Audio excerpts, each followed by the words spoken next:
Hi there. In this video I will be explaining an ancient system that comes to us as a prayer for Logos. Most of you who find this video probably are familiar with the term Logos. We find it in the Bible in John 1, where it says, "In the beginning was the Word was with God, and the Word was God." Word is a translation of the Greek term logos, and logos means truth, it means reality. Term logic is derived from the term logos, and in a more practical sense I would say that logos is common sense. Now, God is logos, you can find it in every religion. I recall Mahatma Gandhi saying there is no God higher than truth. So God is logos, God is truth. In contradiction to that, we find ourselves in a world of lies and deception. Most people live in total cognitive dissonance, especially the last 2 years. But there is a system to live in logos. This system is called the trivium. From Wikipedia, the trivium is the lower division of the 7 liberal arts. It comprises of grammar, logic and rhetoric. Now, in a practical sense, grammar, logic and rhetoric, what does it mean? The grammar is the information. The logic is the processing of the information. The rhetoric is the application. And it's the second part that is missing in this society, the logic. So the logic is missing most of the time. I would even claim that it is suppressed on purpose. If we read again on Wikipedia the description of what logic really means, it says here, logic, also dialectic, is the mechanics of thought and of analysis, the process of composing sound arguments and identifying fallacious arguments and statements, and so systematically removing contradictions, thereby producing factual knowledge that can be trusted. So, removing contradictions. This is the purpose of the logic in the trivium. What happens if the logic is removed? There is grammar, there is rhetoric, no logic, so you get information and you act on it. If you hear something, you repeat it. You hear something on television and you say what you hear on television. This is what happens if you remove logic. There is no process going on. And this is what is happening today. So, the trivium is a system to live in logos, to come closer to logos, to remove fallacies. Now, the prayer I will be explaining is more than a prayer. It is actually a system. What does it teach us? It teaches us the Trinity. And from the Trinity we derive the trivium, because the trivium is the Trinity and the Trinity is the trivium. It is an extremely ancient system. How old? I would make the bold claim it is prehistoric. So it is an ancient esoteric system. Where do we find it? We find it in the Old Norse lore, but it predates, it is older than the Old Norse lore itself. It has been preserved there, but it goes back way further. It comes from another time and place. So it also predates the Abrahamic religions. We will be recognizing certain teachings that we know from the Abrahamic religions. Also, Christians see Christ as the Logos incarnate. This system does not contradict that. It's just older. how can I come to that conclusion? I'd rather keep that for another video because I don't want to make this one too long. So, okay, now let's go to the prayer system. So here we have the prayer as we find it on Wikipedia. It is known as Sigrdrifa's prayer. Who is Sigrdrifa? We have the story of the Valkyrie Brunhild. She was put to sleep by Odin for being disobedient. Here she is woken up by the hero Sigurd. He takes off the armor of the Valkyrie and she takes on the name Sigrdrifa. Now it is important to know that the Valkyries are part of the Divine Feminine and she becomes the Divine Feminine under the name Sigrdrifa, driver to victory. And this is what she has to say. Okay, so we have 4 versions here. The first 2 are in Old Norse. Then we have 1866 Thorpe translation and the 1936 Bellows translation. Thorpe, he stays close to the original structure, but he doesn't translate all the terms. On the other hand, Bellows, he translates everything, but he takes a lot of liberties. So I have made a combination of both translations to have a better translation. Generally speaking, there are a lot of translations, but they all differ a bit because naturally something gets lost in translation always, and we have some terms with a double meaning where in English we have more specific terminology. And so we have to pick and choose. That's why all the translations differ a little bit. But we will work with a combination of the Thorpe and Bellows translation here. So what do we have? Hail day, hail sons of day, hail night and her daughter. Look on both of us here with benevolent eyes. Give us, sitting, waiting here, blessing and victory. Hail to the gods, hail to the goddesses, hail to the generous earth, words and wisdom. Give to both of us and healing hands as we live. So we have a very mysterious prayer here. Obviously the language is symbolic, but even in the Old Norse context, this poses a lot of questions. Like they pray to the day and night, that is not very common. Who are the sons of day? Who is the daughter of night? Also, they ask for victory as they are sitting and waiting. That is very strange.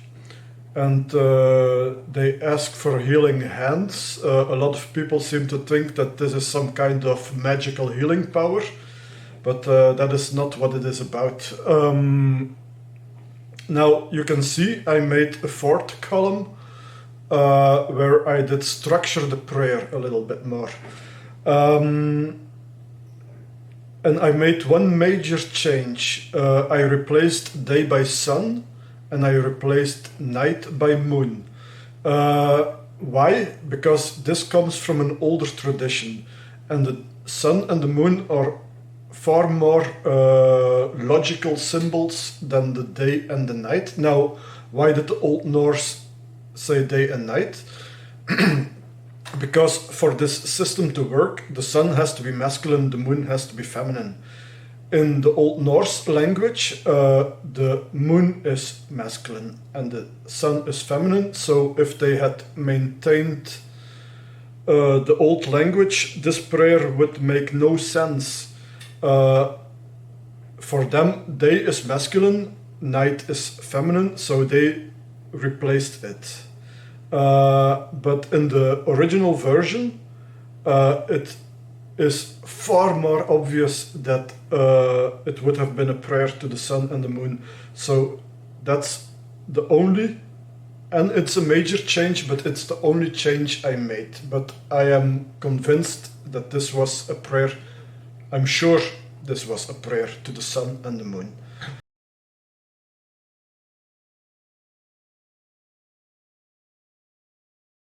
Now let's have a look at the structured version. As you can see, I divided the prayer into 4 parts. The first part is the explanation of the Trinity and the relationship between the different aspects of the Trinity. The second part, we address the Trinity, we hail the Trinity. The third part is the trivium, and as you see, the closure, I put it as a separate part. As we live, it needs to be separated. This is extremely important. The first part, what is the Trinity? In this case, the Trinity is the divine masculine, the divine feminine, and the created. The created is the combination of the divine masculine and the divine feminine. Like in Christianity, this is the sign of the cross and the association of the sign of the cross with the Trinity. So what do we have? We have hail to the sun, hail to the sons of the sun, hail to the moon and her daughter, look on us with benevolent eyes, give us victory. So the vertical line in this case is the divine masculine, the horizontal line is the divine feminine, the circle is the world, this is creation. When we go over it line by line, hail to the sun. This is not sun worship. The sun is a symbol. It symbolizes what we know as God, the uncreated. The sun is a perfect symbol because it is a life-giving force, and this is why they say hail to the sun. It symbolizes God. Then hail to the sons of the sun.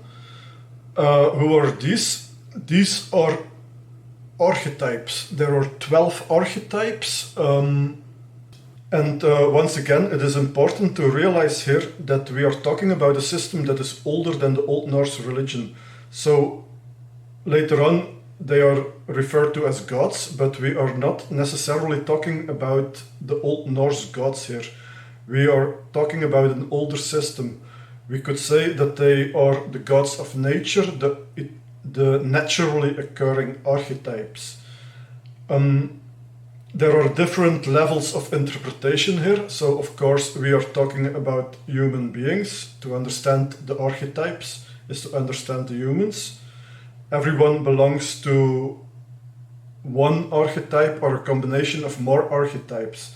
And if we understand the archetypes, we understand the people around us, but on other levels also the world, all the objects, the living beings. So it might be comparable to the signs of the zodiac. Everyone, but less deterministic, but everyone belongs to one sign of the zodiac, or in this case, everyone belongs to one archetype or is a combination of several archetypes. Understanding the archetypes is understanding the world. So now let's go to the divine feminine. Hail to the moon and her daughter. This is the part that has been suppressed for a very long time. There is actually an association with the number 13. After the 12 archetypes, we go to number 13, the divine feminine. And also we have 13 lunar cycles in one solar cycle. The big question here is, who is the daughter of the moon? Essentially, the daughter of the moon is your soul. Sometimes it's translated as plural, daughters, because obviously there is more than one soul present in the world. So what we have here is a system that is about the union not of opposites but of complementaries. The divine masculine is the material, the divine feminine is the spiritual. The masculine are forms, the feminine are processes. The masculine is body and the feminine is soul. So in its most basic understanding, this prayer is about the union of body and soul in the world. Note that we hail 3 times. We say hail to the sun, hail to the sons of the sun, And here we say, "Hail to the moon and her daughter." Why is this? Because on the divine masculine, this is hierarchy. The forms are created under God. They are separate and temporary.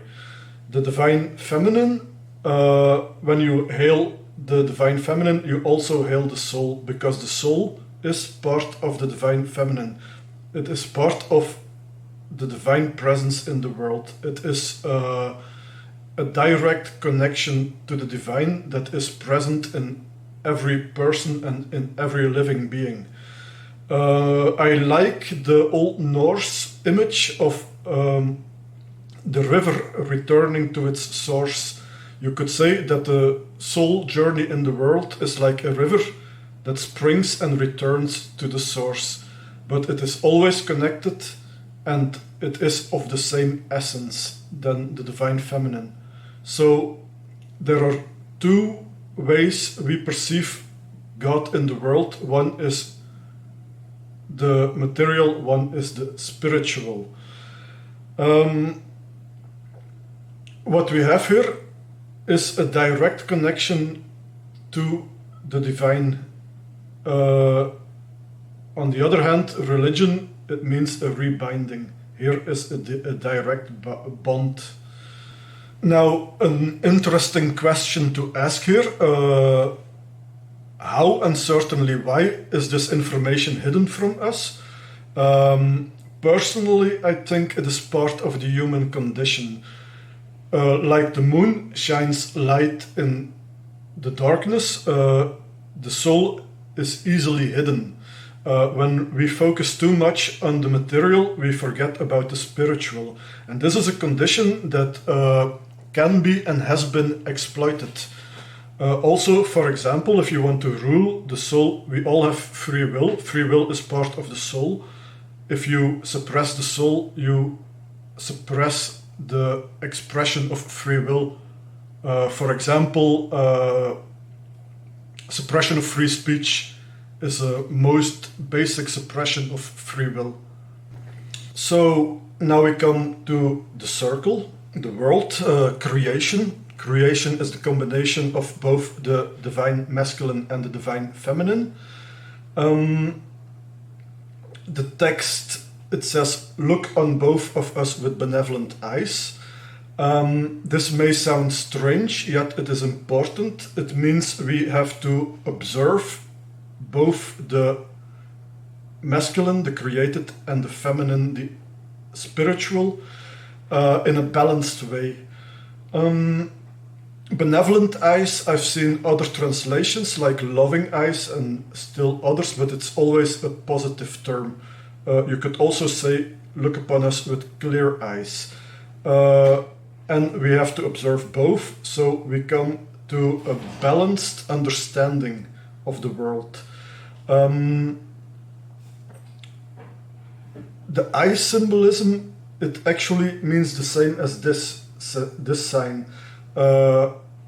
One would think that this means I'm an idiot in this world today, but originally this means perfect vision.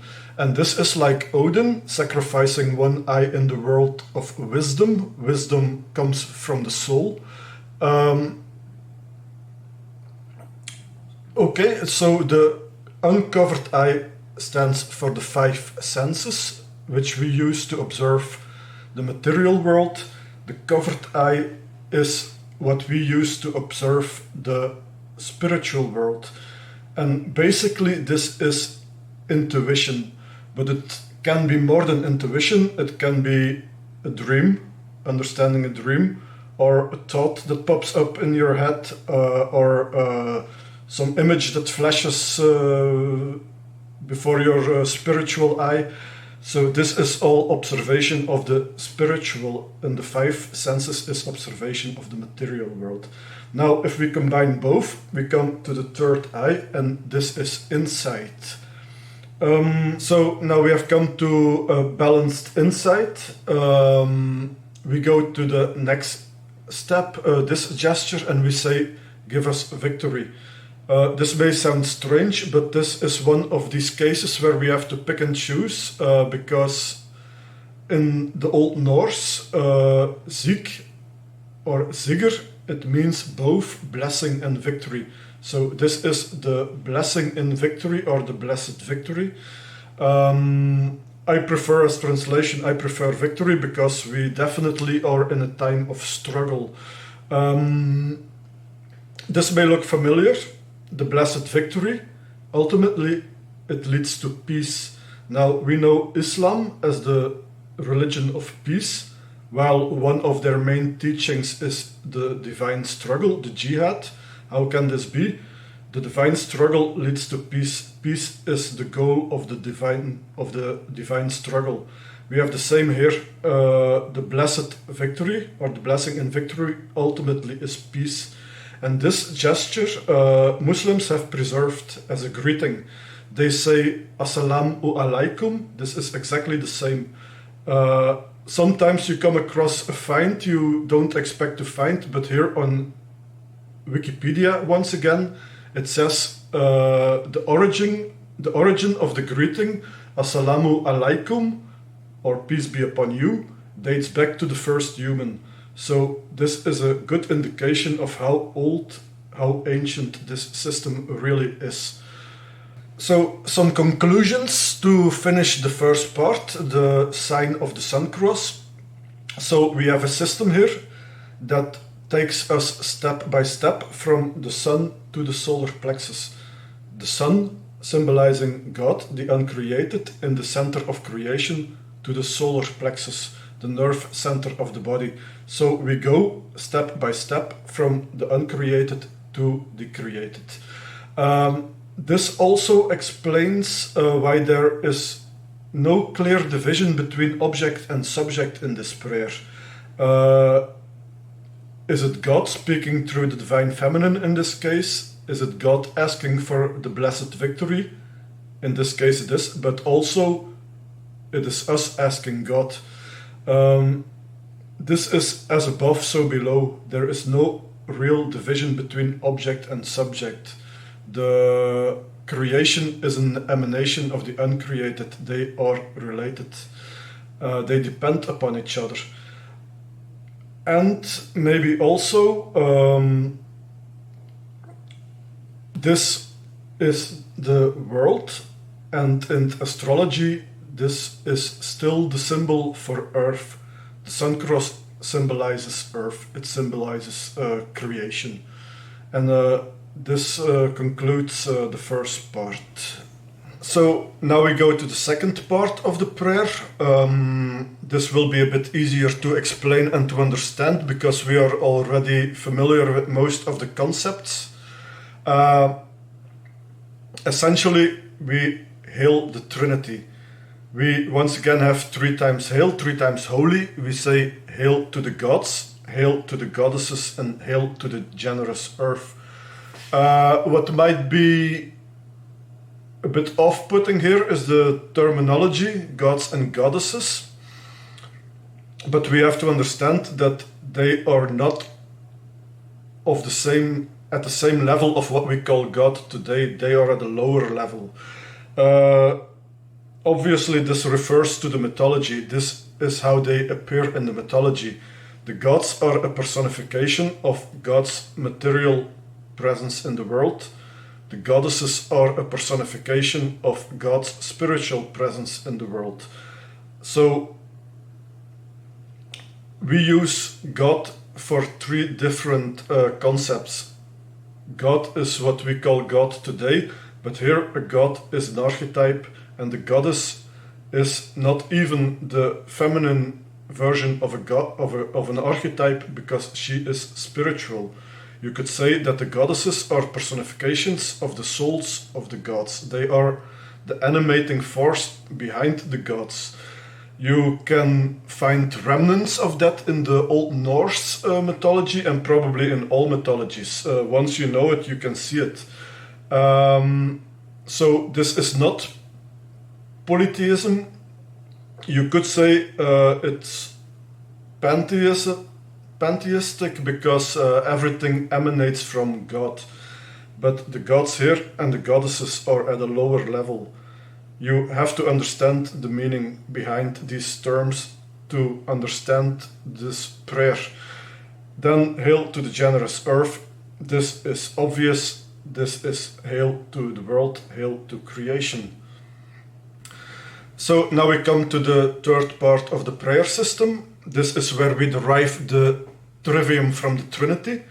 So we ask for the trivium.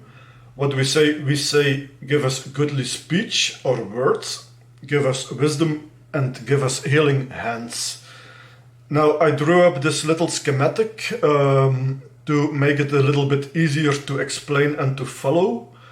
We see 5 columns here. The first 2 are the trinity, the last 3 are the trivium. The most important here are the second and the fourth. What aspect of the trinity do we specifically address? And what does the trivium mean in a practical sense? When we go over it, hail to the gods, hail to the goddesses, and hail to the generous earth, I already explained. We address the forms, we address the soul, and we address the world. We ask for words, wisdom, and healing hands. We ask the forms for words, we ask the soul for wisdom, and we ask the world for healing hands. In a practical sense, what does this mean? This means information, the processing of information and the application of what we have learned and understand. And this is the same as the classical trivium we know from Greek and Roman culture. The grammar, the logic, and the rhetoric in a practical sense are the same. This is also information, processing of information, and the application. Now let's go over each aspect of the trivium line by line and give some additional information. We get words from the gods.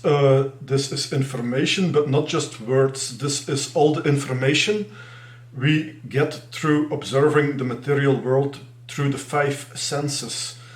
Words, of course, especially today, we live in a world where a lot of ideas or words are suppressed through censorship. Other words, they change the definition to fit an agenda. So we do need to make an effort to gain information, because if we only accept what is given to us, we end up in a false reality. And this is certainly the risk today. Wisdom from the soul. As I said, the soul is part of the divine feminine. It is part of God's presence in the world. The soul is eternal. The soul has a memory. And this is where the wisdom comes from. Now, how do we gain access to this memory, to this wisdom? We do it predominantly through observation by the 6th sense or intuition. We need to trust our intuition. Then the last sentence, healing hands in the world. We need to ask the world for healing hands, but we also have to provide healing hands, as we are part of the world.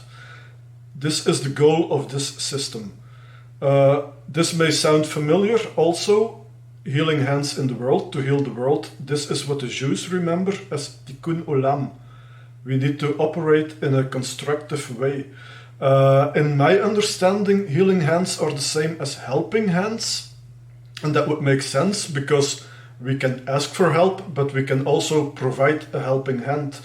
I did search for some common verb, an ancestor with a double meaning, but I did not find it. But then again, I am not a scholar. But the goal is to operate in a positive, constructive way. So now we come to part 4, the closure of this prayer system as we live. You may notice I took it from another translation, because I think this is the best expression for these closing words. As we live, what does it mean? It means it is up to us. The uncreated depends on creation. We need to do it. If we don't do it, we can ask for all the supernatural help we want, but it is up to us. We actively need to look for good information. We need to trust our intuition. I recall seeing a video on people who got injured after taking the wrong decision, yet each and everyone said, I knew it, I shouldn't do it, I felt something, something told me, yet they did do it. We need to trust our intuition.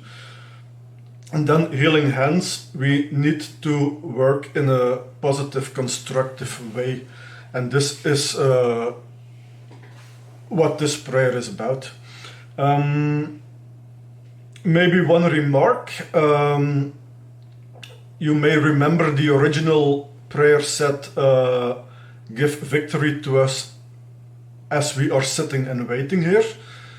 I left this out. Why? Because I think once we understand what this prayer is about and put it into practice, live by the trivium, it is no longer necessary to keep it in there, so they are no longer sitting and waiting once we understand what this is about.